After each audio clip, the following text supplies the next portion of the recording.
오중에도 불구하고 하나님의 은혜를 사모하며 이 저녁 예배의 자리에 나오신 여러분들, 그리고 함께 가정에서 온라인으로 예배하는 모든 성도님들을 주님의 이름으로 환영하고 축복합니다. 사랑하는 성도 여러분, 우리가 겪고 있는 이 코로나 사태는 이전에 저와 여러분들이 가지고 있던 삶의 문제들의 크기를 더욱더 크게 만들었습니다. 좁았던 취업의 문은 더 이상 열릴 기미가 보이지 않습니다. 그리고 뉴스를 보셔서 아시겠지만 폐업 신청을 하는 자영업자분들이 급속도로 늘어나고 있습니다. 또 월급을 주지 못해 직원들을 내보내는 사업장들도 늘어나고 있습니다. 그리고 심지어 인공지능 AI 기술과 우리가 지금 맞이하고 있는 이 언택트 코로나 트렌드가 접목되면서 그나마 남아있던 일자리들마저 빠른 속도로 사라지게 만들고 있습니다. 답답한 것이 무엇인가 하면 이와 같은 삶의 문제는 저와 여러분들이 아무리 예수 그리스도를 믿는 신자라고 해도 우리들을 비켜가지 않는다는 겁니다. 재정의 문제, 취업의 문제, 그리고 질병의 문제, 관계의 문제, 학업에 대한 문제, 자녀에 대한 문제 등 모든 현실의 문제들이 다 그렇습니다. 그럼에도 불구하고 우리에게 감사한 것이 하나 있습니다. 그것이 뭐냐면 이처럼 현실의 문제를 가지고 살아가는 신자인 저와 여러분들에게 하나님의 약속의 말씀이 있다는 겁니다. 오늘 그 약속의 말씀을 좀 함께 읽어보려고 하는데요. 우리가 지금 읽은 본문 말씀 바로 뒤에 나오는 말씀인데 26절과 30절 말씀에 보면 이렇게 기록되어 있습니다. 변함없이 하나님의 말씀이 이렇게 기록되어 있는데 하늘의 새와 들풀도 먹이시고 입히시고 기르시는 그 하나님께서 저와 여러분들을 그보다 더한 자비와 은혜와 긍휼과 사랑과 평강으로 지켜 보호하여 주신다라는 것입니다. 이것이 저와 여러분들에 있는 약속의 말씀입니다. 사랑하는 성도 여러분, 지금 어떤 어려움 가운데 계십니까? 우리가 지금 읽었던 말씀처럼 하나님께서 말씀하십니다. 하늘의 새와 그리고 들의 풀보다 내가 너를 더욱더 사랑한다. 이것이 우리에게 주신 하나님의 약속의 말씀입니다. 바라기는 그러므로 소망을 가지시기를 예수님의 이름으로 간절히 축원합니다. 용기를 가지시기 바랍니다. 담대한 믿음을 가지시기 바랍니다. 하나님께서 저와 여러분들을 평강의 평강으로 지켜 보호하여 주실 줄 믿습니다. 바라기는 오늘도 먹이시고 입히시고 기르시겠다고 약속하신 하나님의 말씀을 붙들고 믿음으로 기도하며 나가는 저와 여러분들 되시기를 예수님의 이름으로 간절히 축원합니다. 그런데 여러분, 이와 같은 현실의 문제들을 놓고 하나님 앞에 기도하며 나아갈 때에 우리가 반드시 기억해야만 하는 것 한 가지가 있습니다. 그것이 무엇인가 하면 우리가 집중해야 할 것은 바로 결코 눈에 보이는 현상이 아니다라는 겁니다. 우리는 어디에 집중하기 쉽습니까? 눈에 보이는 현상에 집중하기 쉽습니다. 눈에 보이는 돈, 병이 낫는 것, 무엇인가 바뀌는 것, 상황이 역전되는 것, 이와 같은 현상에 집중하기 쉬운데 우리는 결코 그와 같은 것에 마음을 빼앗겨서는 안 된다라는 것입니다. 저와 여러분들이 삶 속에서 겪는 수많은 어려움의 문제들을 모아 보면 이렇게 중복되는 것들이 있을 겁니다. 이것은 이것과 묶이고 저것은 저것과 묶이고 해서 많은 것들이 가장 많이 중복되는 것이 무엇인가 생각해 보면 바로 먹고 사는 문제일 수 있습니다. 그리고 그와 같은 가장 기본적인 먹고 사는 문제를 해결하기 위해서 유용하게 필요한 것이 무엇입니까? 바로 돈입니다. 오늘 성경 말씀에도 보면 이렇게 기록되어 있습니다. 한 사람이 두 주인을 섬기지 못할 것이다. 그리고 마지막에 하나님과 재물을 겸하여 섬기지 못한다라고 하나님께서 말씀하십니다. 여러분, 앞에서 말씀드렸던 것처럼 재물은 매우 중요합니다. 매우 유용합니다. 꼭 필요한 것입니다. 특히 오늘날과 같이, 그리고 코로나 시대와 같이 고용 불안이 심각해진 시대, 그리고 취업의 기회가 많이 상실된 지금과 같은 시대에 이 돈이라는 것은 매우 중요합니다. 목사인 저는 어떨까요? 저는 돈을 쫓아서 사는 사람이 아니어야만 합니다. 그럼에도 불구하고 부인할 수 없는 것은 제게 있어서도 돈은 중요하다는 겁니다. 따를 가치는 아니지만 중요한 것은 분명합니다. 그래야 먹고 살 수 있다고 생각을 합니다. 그리고 자녀들도 키울 수 있다고 생각을 합니다.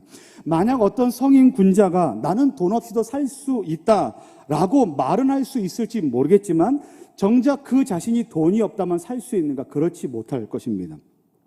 그 덕분에 사람들은 무엇을 합니까? 이 돈을 아주 중요하게 여기고 그리고 그 돈을 벌기 위해서 매일마다 애쓰고 수고하고 일을 합니다. 그리고 일하기 위해서 어떻게 합니까? 취직하기 위해서 애씁니다. 좋은 대학에 가기 위해서 애씁니다. 승진하기 위해서 애씁니다. 회사에서 버티기 위해서 애를 쓰는 것 아니겠습니까? 그리고 돈이 없으면 어떻게 됩니까? 재정이 부족하면 어떻게 됩니까? 기도하지 않습니까? 하나님, 제게 이 재정을 채워주십시오라고 간절히 기도할 수밖에 없는 것이 우리의 삶의 연약함의 모습입니다.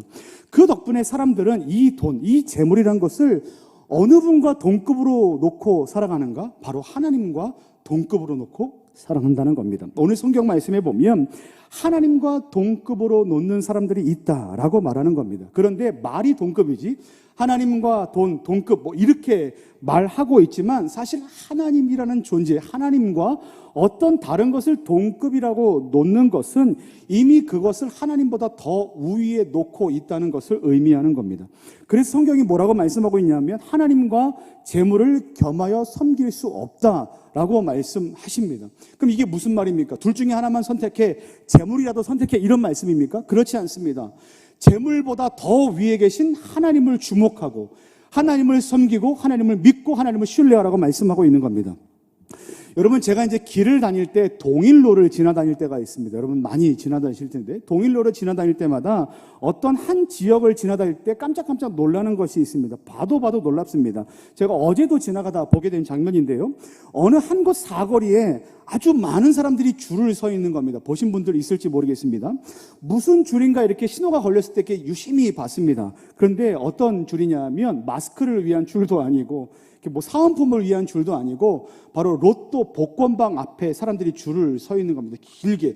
한 요 정도면 길이 끝날까라고 생각했는데 이렇게 줄이 막 꼬불꼬불해서 어디까지 서 있는 거예요. 그만큼이나 여러분, 저 이런 생각을 했습니다. 이만큼이나 돈이 주는 매력이 크구나라는 생각이 들었습니다. 근데 더 놀라운 것은 무엇인가 하면 사람들이 왜 하필 다른 많은 로또 복권방을 놔두고 왜 하필 거기에만, 그 가게에만 줄을 서 있는가, 이런 생각이 드는 거예요. 그리고 소문이 났답니다. 어떤 소문이 났냐면 그곳에 있는 로또 판매 기계가 자동 번호를 이렇게 재생해 주는데, 랜덤으로 번호를 재생해 주는데 자동 번호가 여기서 나오는 게 당첨될 확률이 높다는 겁니다. 그러니까 다른 곳에서 자동 기계가 이렇게 번호를 재생시키는 것보다 이 가게에서 주는 번호가 더 많이 당첨된다는 거죠. 그래서 사람들이 거기에 유독 줄을 많이 서 있는 겁니다. 그것을 보면서 드는 생각이 뭐냐면 돈이 주는 매력과 동시에 그것을 추구하는 사람들에 대한 태도, 그리고 과정도 매우 종교와 같이 되었구나라는 생각이 들었습니다. 그러니까 신념이 있는 거죠. 믿음이 있는 겁니다. 여기에 오면 당첨될 거다라는 믿음이 생겨버리는 겁니다. 그리고 뭐가 보입니까? 돈이 보이기 시작하는 거죠. 여러분, 앞에서 말씀드렸지만 돈, 재물은 저와 여러분들에게 꼭 필요한 것입니다. 그래서 재정의 어려움을 겪을 때 우리는 앞에서 말씀드렸던 것처럼 하나님, 우리에게 재정의 은혜를 허락하여 주십시오라고 기도할 수 있습니다. 하나님, 사업이 어렵습니다. 재정을 허락해 주십시오라고 기도합니다. 재정뿐만입니까? 육신의 질병으로 엎드려 있을 때, 눈물을 흘리고 있을 때 어떻게 합니까? 하나님, 우리에게 이 치료의 은혜를 부어 주십시오. 여러 가지 모양들로 우리가 하나님 앞에 기도를 합니다. 근데 과연 그 돈에 대한 필요를 위해서 우리가 기도하는 것, 또 질병이 낫기를 위해서 기도하는 것과, 그리고 복권방 앞에 서 있는 그 사람들이 서 있는 그와 같은 신념과 태도와 과연 다른 게 무엇인가라는 질문이 제 안에 들기 시작했습니다. 과연 저분들과 내가 다른 것은 무엇인가? 이런 것이라고 생각할 수 있습니다. 내가 생각하는 돈에 대한 기준은 아주 거룩하고 깨끗해. 나는 돈을 선하게 쓸 거야. 이렇게 생각할 수 있습니다. 그리고 그분들은 조금 더 이렇게 욕심을 가진 다른 마음을 갖고 있을 수 있을 거야. 이런 차이가 있다고 생각할 수 있습니다. 또 나는 신자고 그분들은 불신자일 수 있어. 이것이 큰 차이일 거야 라고 생각할 수 있습니다. 그런데 여러분, 이와 같은 말은 맞기도 하고 틀리기도 합니다. 그런데 거기서 거기입니다. 대동소이합니다. 그런데 더 큰 차이가 있는데, 분명한 차이가 있는데, 명확한 차이가 있는데, 그곳 앞에 줄을 선 분들과 우리가 기도하는 우리가 차이가 무엇인가 하면 바로 그 기도를 들으시는 대상이 하나님이신가 그렇지 않는가입니다. 여러분, 기도라는 단어를 교회 다니는 사람들, 그리스도인들만 쓴다고 생각하지 않으시면 좋겠습니다. 여러분, 수능기도회라고 인터넷 구글에 검색하면 여러분 생각지도 못하게 의외로 교회에 관련된 기사들보다 불교와 관련된 기사들이 더 많이 뜹니다. 그러니까 이 기도라는 말은요, 교회 다니는 사람들 뿐만 아니라 교회 다니지 않는 사람들도 많이 사용하는 단어입니다. 그리고 힘든 사람을 볼 때 이렇게 얘기합니다. 힘내. 내가 기도할게, 우리 같이 기도하자, 이런 말을 믿지 않는 사람들도 할 수 있다는 겁니다. 그런데 차이가 뭐냐는 겁니다.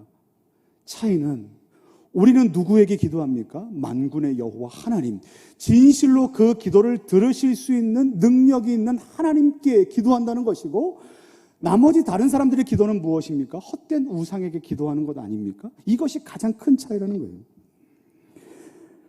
여러분, 그런데 우리가 믿고 기도한다고 하지만, 돈을 위해서 기도하고 질병을 위해서 기도한다고 하지만, 오늘 말씀대로 보면 하나님과 돈을 겸하여 섬기는 것처럼 사는 태도를 가진 사람들이 많다는 거예요. 하나님, 내가 재정이 필요합니다, 하나님께 기도합니다, 하나님을 믿습니다, 하나님을 신뢰합니다라고 얘기하지만, 사실 정작 그것을 주시는 하나님을 신뢰하기보다 어디에 우리의 시선을 둘 때가 많습니까? 재물, 물질, 그리고 질병이 낫는 것과 같은 그와 같은 현상에만 우리의 마음을 둘 때가 많다는 겁니다. 이것이 무엇입니까? 바로 우상입니다. 하나님이 아니라 계속해서 현상에만 관심을 갖는 것이죠. 그때 우리에게 필요한 것이 무엇이냐면, 현상에 우리의 시선을 고정할 것이 아니라 어느 분께 그 너머에 계신, 그것을 가지고 계시고 주관하고 계시고 실제로 주실 수 있는 그 너머에 계신 하나님께 시선을 고정하는 믿음의 태도가 저와 여러분들에게 필요하다는 겁니다. 여러분, 우리가 매우 중요하게 생각하는 현상들, 재정들, 합격, 취업, 몸이 낫는 것, 병든 것들, 매우 중요한 것들입니다.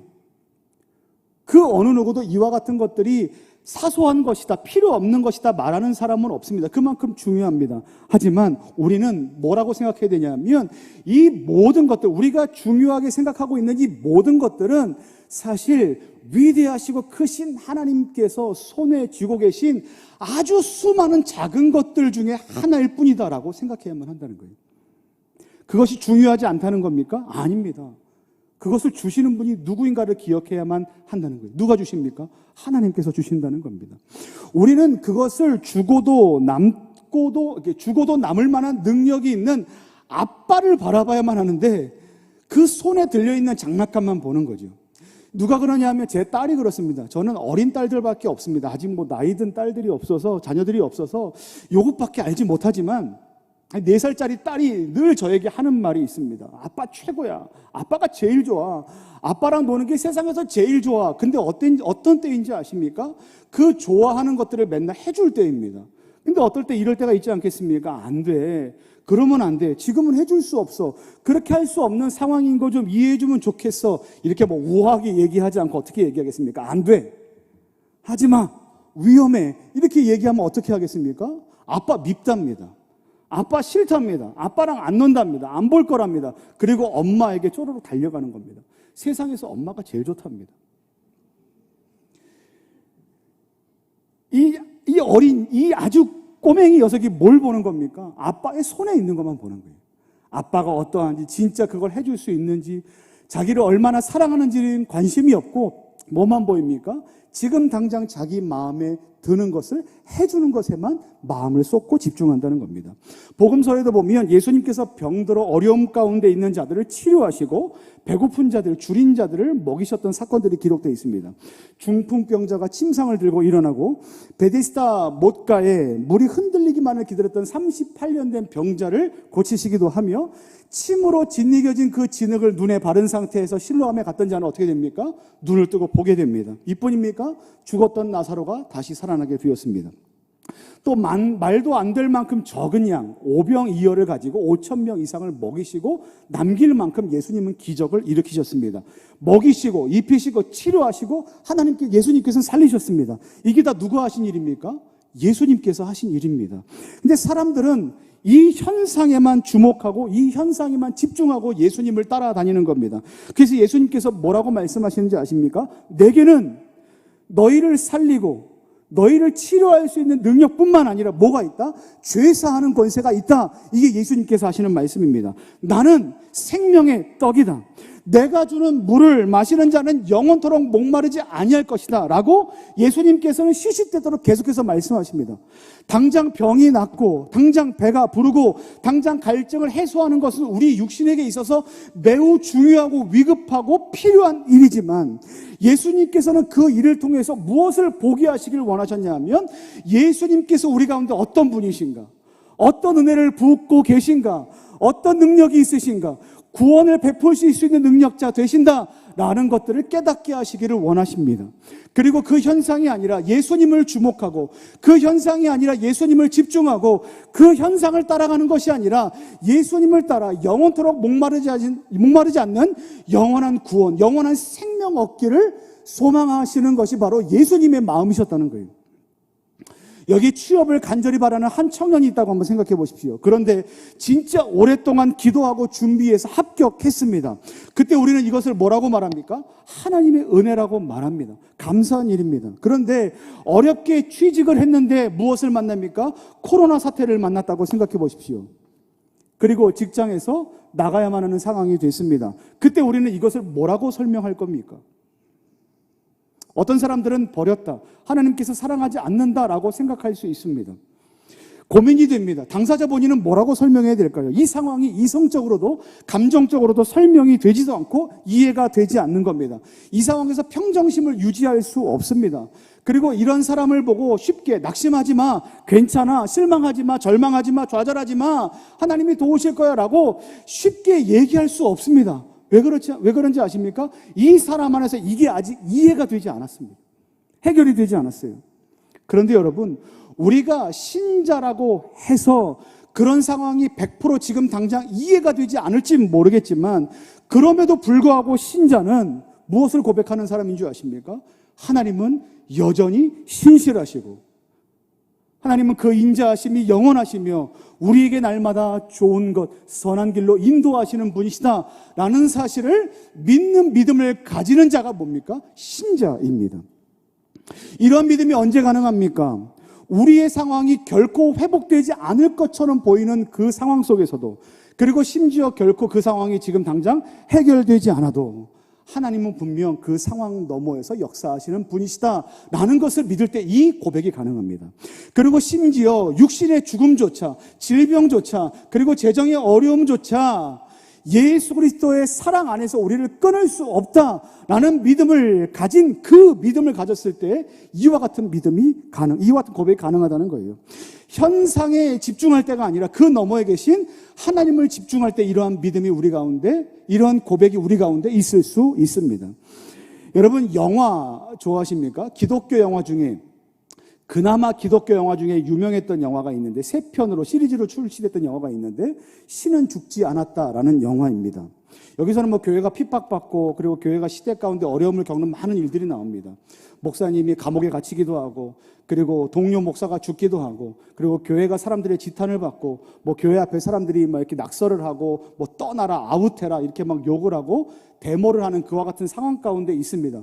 그 목사님과 그 교회가 여러분 평안할 수 있겠습니까? 행복할 수 있겠습니까? 그분들이 갖고 있는 기도 제목이 뭐겠습니까? 이 문제가 해결되도록 인도해 주십시오 라는 것 아니겠습니까? 그런데 심지어 거기 있는 그 목사, 동료 목사가 3편에 보면 죽습니다. 보시지 않을 수 있으니까 스포일러는 아닐 것 같습니다. 동료 목사가 죽습니다. 그러면서 낙심하고 절망할 수밖에 없는 거예요. 펀치가 날라오는데 계속 날라오고, 피해도 또 날라오고 또 날라오는 겁니다. 그리고 펀치의 세이가 더욱더 커집니다. 근데 여러분, 그 영화에서 1, 2, 3편마다 계속해서 수십 번, 수백 번 등장하는, 마치 만담처럼 두 목사님이 한 명이 얘기하고 한 명이 주고받는 만담과 같은 말이 하나 있습니다. 그게 뭐냐면 이건데요. God is good all the time. All the time God is good. 이 말입니다. 하나님은 선하십니다. 그리고 하나님은 그 선하심이 언제나 그렇게 선하신 분입니다. 그런 분이십니다라는 말을 계속해서 주고받습니다. 상황이 좋아도 상황이 나빠도, 그 나빠진 상황이 또 나빠지고 또 나빠져도 옆에서 한 목사가 운전하고 가면서 그 동료 목사님에게 이렇게 얘기하는 겁니다. 띄웁니다. God is good. 그러면 대답해야 되는 겁니다. 뭐라고 대답할까요? All the time. All the time God is good. 어떨 때 고백합니까? 현상이 좋을 때 고백하는 겁니까? 그렇지 않습니다. 현상을 뛰어넘어 계신 하나님이 우리 가운데 여전히 선하신 분이시라는 것을 믿는 믿음이 있을 때 뭐라고 고백합니까? 하나님은 선하십니다. 그 인자하심이 영원하심입니다 라고 고백할 수 있는 겁니다. 사랑하는 성도 여러분, 그때 우리는 이와 같은 어려움 가운데 있는, 그래서 우리는 어떻게 해야만 할까요? 어려운 삶의 현장에서 오직 하나님을 바라봐야만 합니다. 해결되지 않는 삶의 현장에서 우리는 오직 하나님만을 바라봐야 합니다. 낙심하지 말고 기도하며 오직 하나님을 바라봐야만 합니다. 세상 것을 의지하지 말고 오직 하나님을 바라봐야만 합니다. 언제나 선하시고 인자하신 하나님을 바라봐야만 합니다. 그 어떤 것도 끊을 수 없는 하나님의 사랑을 바라봐야만 합니다. 그리고 어제나 오늘이나 영원토록 변함없으신 하나님의 사랑을 바라봐야만 합니다. 사랑하는 성도 여러분, 말씀을 마치겠습니다. 바라기는 점점 어려워지는 삶의 현장 가운데서 눈에 보이는 현상, 우리가 매우 중요하게는 그 현상에만 집중하지 마시고 그 모든 것을 주관하시고 다스리시는 크고 놀라우신 선하신 영원토록 변함없으신 하나님을 믿는 믿음으로 기도하고 나가시는 저와 여러분들 되시기를 예수님의 이름으로 간절히 축원합니다. 우리 오늘 주신 말씀을 붙들고 함께 기도하며 나가면 좋겠습니다.